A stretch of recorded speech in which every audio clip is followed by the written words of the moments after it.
And Yeah. but for me, it became a business venture. Like, oh, I think I could do this. I can make this happen. We started a group. We, performed on stage, had managers and had managers and everything. But my parents were like, yeah, and I don't like that entertainment stuff. So eventually, I was out of the group, but I still pursued it all my teenage life, and until really God gave me the call to ministry. And so the call, so my life has just been a journey, always Yeah. wanting to send a message. By the time I reached eighth grade, I've been to five different schools in different cities, even different states. Um, and so I know what it is to change, and try to find a new angle of meeting friends and building relationships. And so I've learned a lot through my journey, but that's just the basics. I have a sister, older sister, and you know, in that process, there were things I learned from her as well in my journey. And so that's just a little taste of who I am. But all of my teenage life, I wanted to become a rap artist until God gave me the call. I think that's quite interesting. And not that you wanted to be a rap artist, but the way that you explained that, like, that's just what you did, right? You became a rapper. And I love that it's about speaking, right? It's about sharing a message. And so, I mean, you kind of still are a rapper, right? But just Yeah, just in a different way, different way. because I really love the way that you are able to deliver the word and your messages in a way that is very relatable, just like in the clip that I showed, and you kind of talked about some of your background because when you came to our church and you saw who we were and what we were about, you were like, oh, let me show them my background. So tell us a bit about that because you do have some Yeah. Caribbean roots. Yeah. So my father's from Honduras, Central America, and my mother's from California. So those two blended together is a combustion. I go by Black Tino. I go by Black Tino. But however, growing up in New York, you're surrounded by nothing but West Indian culture. Like Yeah. and so oxtail became my favorite meal, right?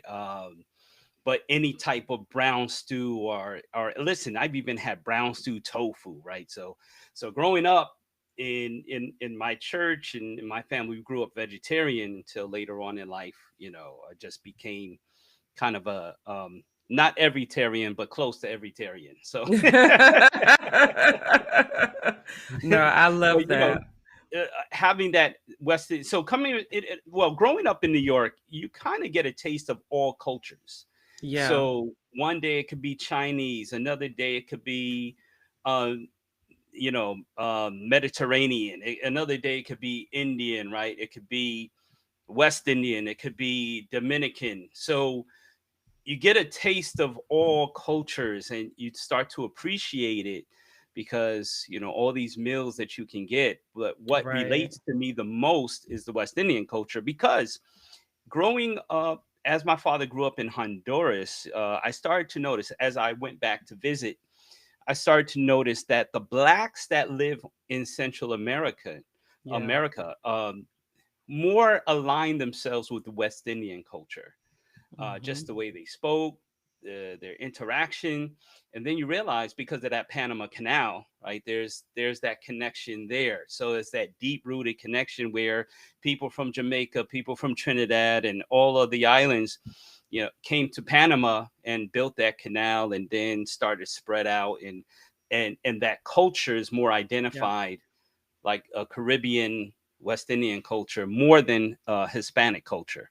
So although they've learned to speak Spanish, they've learned to blend in some way. It's still a Afrocentric type of culture within the Central America. So you can ask a lot of the children that grew up in a Central American home. right? And they could Me. tell you a lot of the experiences that they had. And so where they align themselves, whether it's the fish, whether it's the oxtail, whether it's, the brown stew, or the peas and rice, or rice and peas, whichever one you wanted to go with. So, yeah. And then a lot of us that grew up in a Central American home, our parents, when they moved to America, didn't speak much Spanish after. So we didn't even learn the Right. culture of Spanish speaking. We didn't learn that rhythm, unless you were born there, unless you were born in Costa Rica, unless you were born in Panama or Nicaragua. And so Mhm. the members that you have at your church, they're from Nicaragua, which is my uncle's um, nationality, and so they knew my uncles from Nicaragua. So I got a cousin, Oh. and so we relate. And so Brother Telly, we were at the same funeral a while back, and he brought the funeral program. He's like, "Yeah, I saw you there," Oh, and so we didn't wow. even know each other before I came to faith. And so, Wow. but he knows my cousin very well. He knew my aunt that passed away very, very well. And so that's how we all connected as family. So coming into a West Indian church, or a Central American West Indian, it's easy. It's easy Yeah. because I know the culture. I understand how they think. I understand how they speak. And I pastored throughout, from New York, Brooklyn. I pastored all kind of cultures in the West Indian diaspora. So it's a little easy for me. Yeah, you touched on a lot of things right there with culture, and I really love that you I love that you explain it through food. Oh yeah. Oh yeah. Absolutely. And so my parents, like you touched on, your dad being from a Latin American country, but Hmm. being aligning more with with Caribbean and West Indies.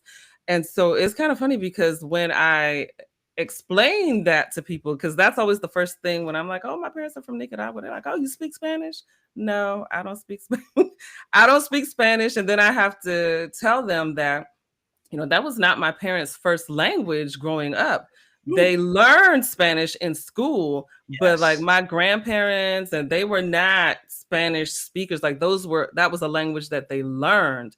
Yep. So even when I came here, like they didn't really speak Spanish to us because when I grew up, that was the time when diversity was not a thing, right? Having a second, they didn't want us to be different. They wanted us to be like everybody else. But we did have that patois that we spoke. We That's had right. that patois that we spoke, and there was no running or hiding from that. And so my mom would always say that when we started school, we would say that we spoke two languages. We spoke English, and then we spoke broken English. Right. That's right. Yep. Yeah, That is yeah. it. Yeah. Yeah. And And so so that whole culture right there is a different experience. So, talking to you, you understand that already. And sometimes when they did speak Spanish, it was only so we didn't understand, you know. exactly. They were talking about us, not talking to us. Right. Exactly. And so you came from you grew up in New York and now you're here in Maryland. You're in Prince George's County? Yes. Okay. And Yes. so, I don't know if you know this about me, but I am the self-appointed Prince George's County ambassador. I grew up here in the county. I grew up in Adelphi. And for those of you watching and that are from Prince George's County, I grew up behind the original Lido's, behind the Delphi Mall. Mm. They Mhm. still have Mhm. that huge sign there now, but Lido's is long gone. Um, but yes, I really advocate for this county and for everything that we have going on here that is positive because a Yes. lot of the other news outlets, they will share the other stories. And I'm not saying that those things are not true, but we have more stories than that here. And so I'm boots on the ground, talking about all the good things that we have going on in the community. So, talk to me about Shape a New Start and your mission with that, because I know that ties in a lot with education, with mentoring, and with doing things right here in the county. So, tell us about what that means. Absolutely. I started Shaping Your New Start some years ago after I attended a conference called Next Level Speakers Academy with Jeremy Anderson, a motivational speaker. Met him years ago, but met up with him in Jamaica just randomly, just ran Oh, into him. wow.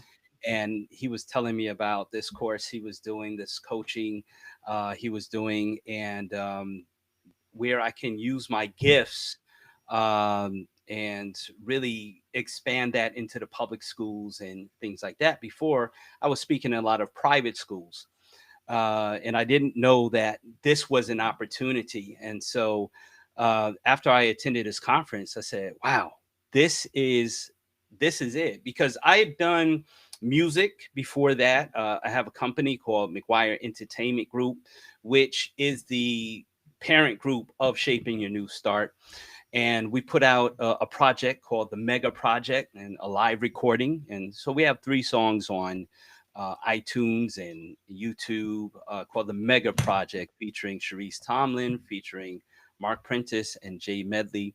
And so I was into doing showcases and at the Stellar Awards in Las Vegas, and met up with other different type of groups, and I was in that scene a lot. But then when motivational speaking, coaching came along, this became an opportunity for me I couldn't pass up, because I'd already been speaking to youth. I'd been a youth director for Yeah. 20,000 youth from New York, Connecticut, Massachusetts.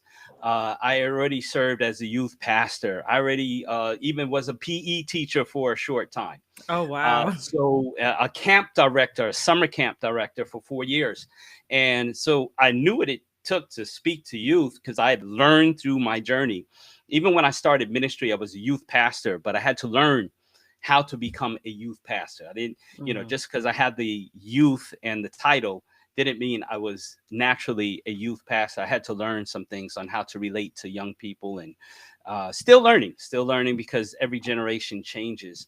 But Yes. Shaping Your New Start is about helping students shape a new start with purpose, clarity, and confidence. It's about helping students realize their potential for success, and going into the schools, encouraging them, hey, don't quit, don't give up on yourself, have resilience, have grit. And sometimes it's not just the smartest in the room, but it could be the grittiest in the room that will have Yeah. true success. Some people think that they have to be so bright and so smart to accomplish the highest goal, but sometimes it's just about having a strategy, Yeah. not giving up on yourself, and pivoting, and maybe doing things different, maybe studying differently, to open up the potential of greatness that is within them. And so I just try to go into schools, into youth groups, and encourage them to be their best selves and not give up on themselves, because it could be easy. Because I think one of the greatest tools of the devil is discouragement, Yes.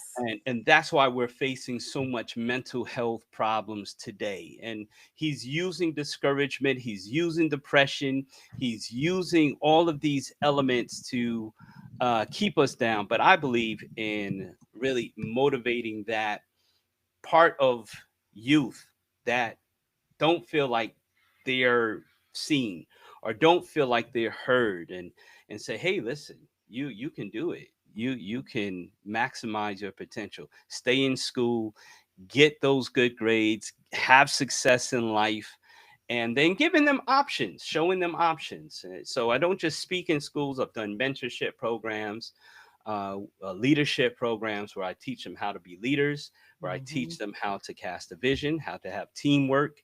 And so it's been a journey, and not just schools, but speaking to other leaders of different corporations or businesses, and encouraging leaders, hey, listen, as a leader, sometimes it's about having adjustments.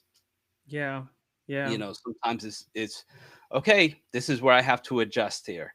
And I'm, as a leader, I'm always learning how to adjust, taking in all of the information that I'm hearing, and then putting it back out there in a forum, in a way where success can come. I love that. I love that you're talking about adjustment. Um, and so when when I look back on my on growing up, and I look at now and some of the programs and the mentorships that I see that are available.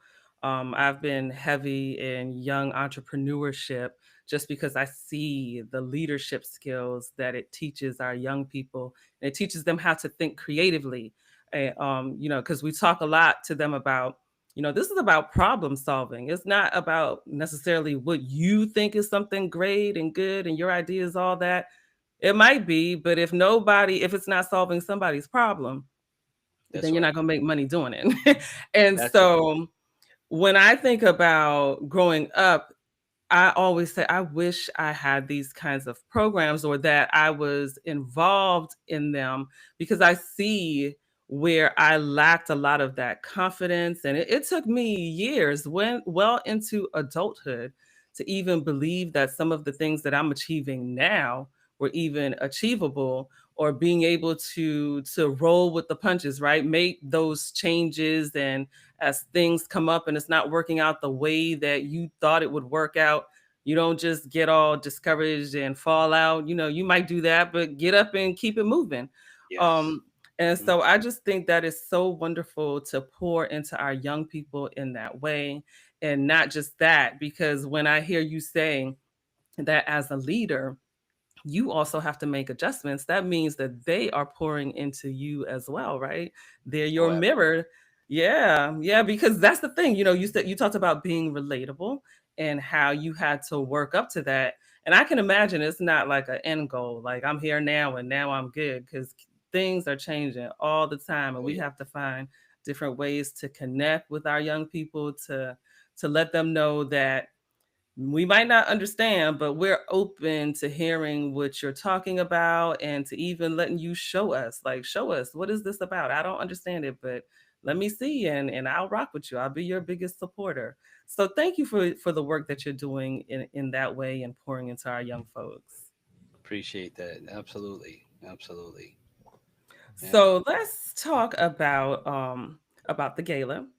And you are the MC for the gala, and it's kind of funny because the day that all of that kind of transpired, you were in the pulpit, and I was sitting there thinking, man, wouldn't it be great if he could be the MC? And I had given a message about the gala, encouraging people to tell their friends and bring their families, letting them know about all that was going to be taking place, and why it's so important to be there, because it's not necessarily about the celebration, but it is about thanking God for how far he has brought us. Because let me tell you, 40 years, that's not an easy thing to achieve, That's you right. know and people talk about church hurt all the time. I talked about walking away from church for so many years, and all of that is your human experience, being a person and walking that walk, and maybe not being so connected in your relationship. That's when you start to get hurt, and you just like, you know what? This ain't the place for me. I could go get this in the streets. Yeah. And so the day that we had discussed it, like you were in the pulpit, and so that after you said to me, you were like, "Hey, do you guys have an MC? I do hosting." And I was like, "Oh my gosh, look at that! I was thinking it, and he said it." And so I loved that you offered, and that was one less thing we had to look for. Yeah. And Yeah. so, So, yeah. go ahead. Yo, emceeing is a passion. Just being able to bring my personality to a banquet, a celebration, and it's not just a takeover. It's kind of helping the program move along, but with Yes. pizzazz, with class, and keeping the energy up, keeping the people engaged, and things like that. And so I think it's a wonderful thing. And also to celebrate 40 years of ministry Yeah. in the DC community. And what a better place than the Gaylord. And that place has a significant part of my life because that is where I proposed to my wife. Oh, It's right there. wow. Yeah. Oh, Yeah. that's beautiful. So you're gonna walk in there with all the good feels, right? Yes, yes. No, I love that. And so a part of I want to tell folks a bit about what is going to take place at the gala. We are going to have a musical performance by saxophonist JBY Sax, and I've been looking at his social media. And for those of you that may not know him, he is I believe he is Nigerian, and Mhm. JBY stands for Just Be Yourself. And Wow. so he really promotes just being you, that you're unique and God made you that way. That's And right. so I'm looking forward to that. And then there is going to be a fashion show, the fashions of Mr. Hermann Shasha from Shasha African Fashions. He's going to be leading that. And then we have a guest speaker, and I'm so excited about this because I didn't think she would say yes. We have a guest speaker, Miss Joy Thomas Moore. She is a Yes. Peabody Award winning journalist, a media consultant, and the mother of Maryland Governor Wes Moore. So I'm so excited to have her there, to Yeah. have everybody else that is adding to the gala, and then to have you ushering us through that celebration. I'm so looking forward to it. Yeah, I love it. I love it. And the theme right now is Maryland, right? Maryland is, fighting back and Yes. speaking up. So we look forward to this event as well. Well, so speaking of theme, the theme of the gala, the theme of our anniversary. So the actual anniversary took place in May. And so Yes. we're celebrating all year until Hmm. next May when we turn Absolutely. 41. And so the theme is chosen, charged, committed. And it's Hmm. all about legacy, all about honoring that God put us here to serve and to bring forth a message. And so I'm just really excited to be having that message be our theme. And then I wanted to read the scripture that goes along with it, and now I can't find it. But I'll make sure that I share that with you guys. If you're following me on at the Spotlight DMV, that is my handle on Instagram and also on YouTube. So I'll make Hmm. sure that I share what that scripture is and why it really reflects these 40 years, and not just these 40 years, but what's to come. It reflects the promise that God made to us if we answered the call, if we kept moving. What did he tell us would happen? I got to find that scripture. Okay, okay. Yes, yes, indeed. And so before we wrap up, I want to make sure that folks are able to find you. How can they connect with you, Dr. Wesley? Yes, at Dr. Phil underscore two, at Dr. Phil underscore two. You can find me on X, formerly known as Twitter. You can find it on Instagram. Anywhere you put that. Our YouTube channel is Dr. Phil 2, Shaping Your New Start. And drphil2.com, drphil2.com. So if you need an MC, you need a speaker for your event, I do all of that. So looking forward to connecting with more people. And we're looking forward to just empowering and Yeah. encouraging people in these days, in these last days and times. This is a time where we want to give an encouraging message and lift people up, especially coming into this month, which is Suicide Awareness Month. We just want to Mm. advocate, don't quit, don't give up on yourself, don't quit. So, this is a time we want people to be encouraged.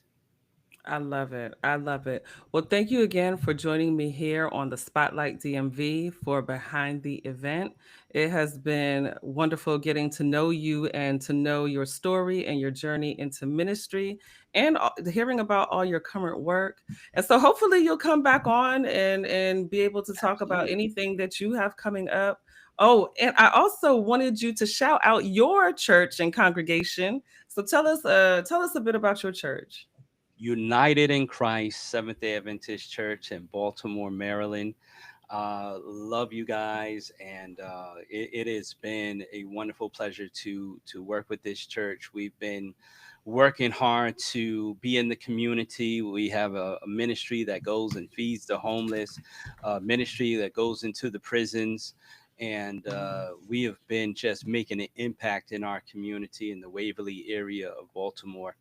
And so we're looking forward to doing more, and we're just excited for what God is doing for us. We've been through our challenges, we're going through challenges, and we are just rising out of the ashes and getting into the light of Christ, and really impacting this community that's riddled with so many challenges, but Yeah. so much potential. And Baltimore is a place where we find ourselves in the midst of empowering people. And the crazy thing is, uh, we talk all about cities and things like that, but I find it a pleasure when I see a group of young people just standing together in the streets. I just get out of my truck, walk up to them. Yo, I'm the pastor up the street. Just want to shake your hand. Just want to say Mm-hmm. what's up. Yeah, hey, come check us out. Come check us out. We're on Saturdays, and come check us out. Come on, 12:15. Come through. And so I'm able to talk to them and just show them respect, at least for that Yeah. moment that they have. Sometimes they're on my church steps, and I walk up to them. They think I'm going to run them off. I'm like, hey guys, what's going on? Just letting you know, hey, I'm here. Yeah, Mm-hmm. and so relating to people in our community, people have walked in off the street on their worst day, Yeah. and we have just prayed over them, and to see the transformation later on when we're doing a back to school event or something, and see them outside, like, wow, this person looks totally different than Yeah. from the first time we met them. And so we've been able to make transformation in the lives of people around us. I love that. I love that because it's like just the little things, right? Sometimes we think that it's this big, we got to go out there and preach and all. It's the little things. That's what brought me back to Christ. Something so small Wow. that someone would probably not even think about. I proposed something and I was like, they ain't gonna say yes to this. They never say yes to anything. And Right. the pastor was like, okay, what are you thinking? Let's do it. And I was like, okay. And just that little yes is what led me on this road to giving my life to Christ again, and being open to doing this work. So again, thank you. And your home church is invited to the gala as well. United in Christ. We would love to have you all there to celebrate with us, especially since we share since we share your pastor. So thank you again, Dr. Wesley, for joining us, and for talking about talking about the gala. It is on September 13th at the Gaylord. There will be a link for tickets if you would like to come and celebrate with us. Um, and also, the first 40 people to arrive will be getting a signed copy of Miss Joy Thomas Moore's book. Ooh, So that. there's that too. So yes, well, I'm gonna wrap this up now. So thank you so very much. And thank you everybody that watched with us. Take care, everybody.